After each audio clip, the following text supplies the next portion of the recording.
మాధవి గారు కొన్ని విషయాలు అడిగారు. ఒకటి, ఏజ్ రిలాక్సేషన్ చేస్తే బాగుంటుందని కోరారు అధ్యక్ష. ఇది ఆల్రెడీ ఫైల్ సర్క్యులేషన్ లో ఉంది, గౌరవ ముఖ్యమంత్రి గారి దగ్గర ఉంది. ఆ ఫైల్ సర్క్యులేట్ అయినా తిరిగి వచ్చిన తర్వాత ఎంత ఏజ్ రిలాక్సేషన్ చేశామనే దానికి నేను సమాధానం చెప్పగలుగుతా అధ్యక్ష.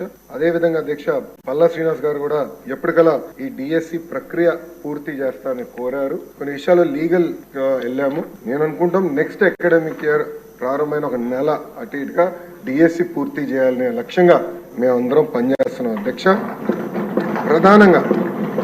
ప్రధానంగా నేను ఇక్కడ చెప్పదలుచుకుంది ఏంటంటే 1994 నుంచి డిఎస్సి పైన పడిన కేసులని వివరాలు మేము తెప్పించుకుని ఎందుకు పడింది, దానివల్ల ఎందుకు డిఎస్సి లేట్ అయింది, అది జరగకుండా పకడ్బందీగా జియో ఇవ్వాలి, నోటిఫికేషన్ ఇవ్వాలనే లక్ష్యంతో మేము పనిచేస్తున్నాం.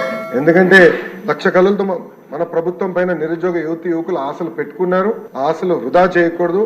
చిత్తశుద్ధితో డిఎస్సి నిర్వహించి ఉపాధ్యాయులు మనకి అవసరం ఉంది అధ్యక్ష. అందుకే పకడ్బందీగా ఈ కార్యక్రమం పూర్తి చేస్తాం.